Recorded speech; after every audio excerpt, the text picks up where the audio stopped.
વધત વધત વધ જાય પણ ધર્મ ઘટે પછી ધન ઘટે, ધન ઘટે પછી મન ઘટે, મન ઘટે પછી માન ઘટે અને માન ઘટે પછી બાપલિયા બધું ઘટ જાય.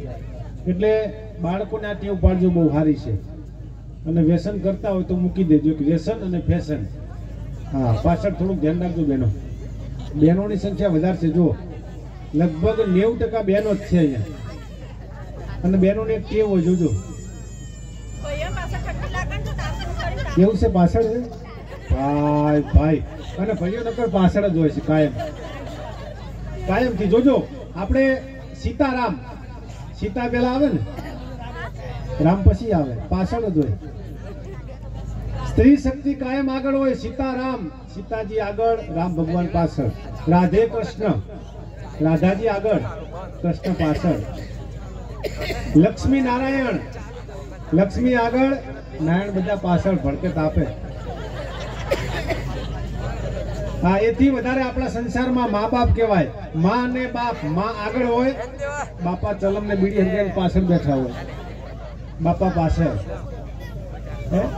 જોજો સમાજની અંદર કહેવામાં આવે ને સ્ત્રી પુરુષ, તો સ્ત્રી આગળ, પુરુષ પાછળ. એક જગ્યાએ મેં ડાયરામાં આવી વાત કરી, મેં કીધું શક્તિ સ્ત્રી કાયમ માટે આગળ હોય. મને કે ઉદાહરણ આપો. મેં કીધું જુઓ, રાધે કૃષ્ણ, રાધાજી આગળ, કૃષ્ણ પાછળ. સીતારામ, સીતાજી આગળ, રામ પાછળ. લક્ષ્મી નારાયણ, લક્ષ્મીજી આગળ, નારાયણ પાછળ. ત્યાં તો આગળ એક બાપા બેઠા હતા, ઉભા થયા. મને કે હસમુખભાઈ હાવ ખોટી વાત, બધે સ્ત્રી આગળ ના હોય. મેં કીધું ઉદાહરણ આપો. મને કે શિવ શક્તિ, એમાં શિવ આગળ અને શક્તિ પાછળ. મેં કીધું સાચી વાત છે, પણ હું જવાબ આપું એ પહેલા તો પાછળથી ડોશી ઉભા થયા. ડોશી ઉભી થઈને ડોહાન કે બેહી જાઓ ગૌરી શંકર. મેં કીધું જો ગૌરી આગળ, શંકર પાછળ, બેહી જાઓ. ઓમ પાછું જો લેઠા દઈ ગયા અને બેહવું પડે. હા, બેનો કાયમ માટે ઘરમાં એક વાર તો પોતાના ધણીને કીધું જ હશે. બોલો એ હે આ શું આવ્યું લાય જેવા. હા, વાંધો નહીં, નાસ્તો કરજો અને આપણી પરંપરા જાળવતા નહીં. પાછા ડીશ ઉપર ડીશ મૂકીને અમારા હાહુ આયા નહીં લઈ જવાના. હાહુ પાછળ બેઠા હોય, એ આ ડીશ ઉપર ડીશ ઊંધી પાડી કે મારે વહુ લઈ જવાની. અહીંયા હાહુ બહુ ભેગા બેઠા હોય એવા ખરા કોઈ? બે જોડે જોડે અડીને છે કોઈ પાછળ? પાછળ હાહુ બહુ કે આ બધા જોક્સ અહીંથી જ મળે. જો આવા જોક્સ ગોતવાના હોય જ નહીં. હમણાં શરૂઆતમાં અમે આવ્યા ને બધા કલાકારો, કેટલીક જણાએ ટોપી પહેરી હતી, બંડી ઉપર, સ્વેટર ઉપર, ધાબળો ઓઢેલો. અને મને કે હવે ઠંડી ઘટી જાય નહીં. મેં કીધું આ બધું તું આખો ડોમચ્યો ખડકીને આવ્યો છે, પછી કે ઠંડી ઘટી ગઈ. તને ઘટાડવાની જરૂર છે. હા, એટલે નાસ્તો કરજો. આપણી પરંપરા જાળવતા નહીં. આખા ચોખા બધા તમે બેઠા છો. હજુ પણ આપણે થોડીક વાર માટે થઈ અને મોજ કરવી છે. આ એક રાઉન્ડની અંદર તમે જે વસ્તુઓ સાંભળી એ બધી ક્લાસિકલ અને આપણે લોકગીતો સાંભળવાના છે. માતાજીની ચરજ અને ગરબા સાંભળવા છે. જેવી તમારી મોજ. એટલે નાસ્તો કરીને બેસજો બધા, પાછા જતા નહીં કોઈ. ચામુંડમાનો એક પ્રસંગ પણ મારે કહેવો છે કે માતાજી ઉપર શ્રદ્ધા હોય તો શ્રદ્ધાથી કેવા કેવા કામ થાય એ પેલા થોડા ઘસાડી દો. કારણ કે બીજી વાત કરવા જાઉં ત્યાં તો બધા ડખે ચડી જાય છે. આ પહેલા નંબરે બેઠો હોય, ભાઈડાનું નામ શું? રોહન? વીર? દ્વિજ. હા, નામે નથી આવડે. બોલો, અમારા વખતે સોમોન, મગોન, ભગવાન આવા નામ હતા. 2 જ અક્ષરના બધા. હવે દ્વિજ બહાદુર છે. હમણાં જીવડું આવ્યું ને, ધીંગાણું કર્યું, ભાડાએ ભૂકા કાઢી નાખ્યા જીવડાના. એક પાક આમ ગઈ ને એક આમ ગઈ. અને સાચું છે, અત્યારથી આ ક્ષત્રિયના ગુણ છે ભાઈ. બિયાવાય નહીં. જો આવડું જીવડું ઠેકડો મારીને જતો રહે, એ ક્ષત્રિયના લક્ષણ નથી. એટલે એકવાર તાળીથી ઓજાવે ને. ભાઈડાએ રૂમાલ લીધો, તલવાર નથી, રૂમાલથી આમ કરીને આમ ખેદાન મેદાન કરી નાખ્યું. આવડું હેરાન કરે અમને. હા, ખૂબ સરસ. છોકરાની મજા છે ભાઈ. એક છોકરો અમને નિશાળમાં મોડો આવ્યો એટલે સાહેબે કીધું બેટા મોડું કેમ થયું? કે સાહેબ મારો રૂપિયો ખોઈ ગયો તો. સાહેબ કે બેહી જા. બીજો છોકરો મોડો આવ્યો. સાહેબ કે બેટા તારે કેમ મોડું થયું? કે સાહેબ પેલો મોડો આવે તો હું ના આવું. સાહેબ કે પણ એનો તો રૂપિયો ખોવાઈ ગયો તો કે હું રૂપિયા ઉપર પગ રાખીને ઉભો હતો.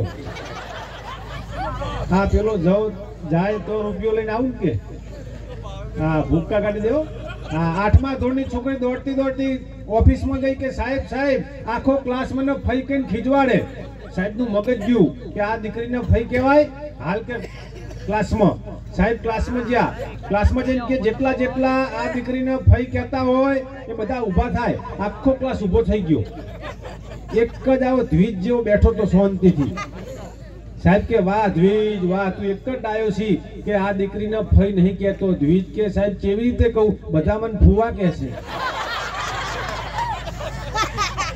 અમે તો ફઈને ફુવા રમીએ કાલ માસી માસા આ ભૂક્કા કાઢી દેવો આજના છોકરા હા છોકરાઓને એક પ્રશ્ન કરો છે કરો બેટા એક જ પ્રશ્ન વધારે નહીં આપણે ચા પીએ ને કપમાં કપ કેવો હોય ગોળ હા તો કપમાં પકડવાનું નાળચું આવે એ કઈ બાજુ આવે હા કે ઓમ ઓમ પણ ઓમ કઈ બાજુ હા કે જમણી બાજુ આપણે આમનું ફેરવીને ડાબી બાજુ થઈ જાય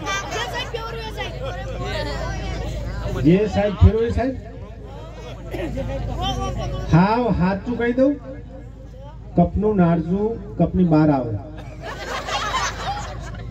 ભાઈ ભાઈ એક છોકરાએ મને પ્રશ્ન કર્યો હું શિક્ષક છું પાછો હા સાહેબ છું કે સાહેબ તમે કાયમ પ્રશ્ન કરો અમારે કોઈ પ્રશ્ન જ નહીં કરો મેં કીધું બોલ બેટા આજ બધાય તમારો વારો જે પ્રશ્ન કરો એ કરો એટલે છોકરો પોતે મને કે સાહેબ ઓને શું કહેવાય આપણી મેહાણી ભાષા જીજે2 સાઉન્ડ ગુણાવ જય પટેલ એકવાર તાળીઓથી વધાવો ભાઈ ભાઈ મને કે સાહેબ ઓને શું કહેવાય મેં કીધું ઓગળી મને કે નાના સાહેબ હવે ધ્યાન રાખો આને મનહર કહેવાય મને કે શું કહેવાય મેં કીધું મનહર પછી હલકે કરીને મોગળી વાર દીધી મને કે સાહેબ હવે ઓને શું કહેવાય મેં કીધું લે એને મનહર જ કહેવાય ને મને કે ના સાહેબ ઓને મનહર ઉદાસ કહેવાય ઉદાસ થઈ ગયો બોલો મને પરસીઓ વળ્યો હા મને કે સાહેબ જોજો ધ્યાનથી મને કે રામાયણ જોઈ મેં કીધું હા મને કે રામાયણમાં 4 ભાઈઓના નામ બોલો મેં કીધું રામ લક્ષ્મણ ભરત શત્રુઘ્ન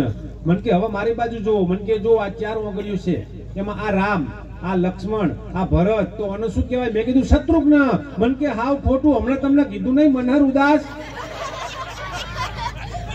બોલો મારે રજા મૂકીને જતું રહેવું પડ્યું હા એક છોકરો લેસન લાવ્યો નતો મેં કીધું બેટા લેસન લઈને આવાય લખી નવાય મન કે સાહેબ પણ લાઈટ નથી મેં કીધું લાઈટ ના હોય તો દીવો પ્રગટાવાય મન કે સાહેબ દીવો હળગાવવો તો પણ બાકસ નથી મેં કીધું બાકસ ના હોય તો ભગવાનનો દ્વાર હોય ને બટ્યું એમાં દીવો કરવા માટે મૂકી બાકસ લઈ લેવાય મન કે સાહેબ અમારા ઘરમાં નિયમ છે કે નાયા વગર ભગવાનના મંદિરને અડાય નહીં તો મેં કીધું નહીં લેવું જોવો ને મન કે સાહેબ કેવી રીતે નવ ઉપર ટોકી પાણી નતું મેં કીધું તો સ્વિચ પાડી મોટર ચાલુ કરીને પાણી ભરી લેવાય મન કે સાહેબ હાલ કીધું નહીં કે લાઈટ નથી બોલો ગોળ ગોળ ફેરી નીકળ લાયો આજના છોકરાઓ હા જોજો ભૂક્કા કાઢી નાખે અત્યારે સવારમાં આપણે આમ તો સ્વામી વિવેકાનંદ કહી ગયા છે શું કહી ગયા ખબર છે પણ ખબર છે સ્વામી વિવેકાનંદ એક સૂત્ર છે ઉઠો જાગો કોક બોલ્યું સાચું ઓ હાવ સાચું બોલ્યા હો બોલો એકવાર ઉઠો જાગો અને ધ્યેય પ્રાપ્તિ સુધી મંડ્યા રહો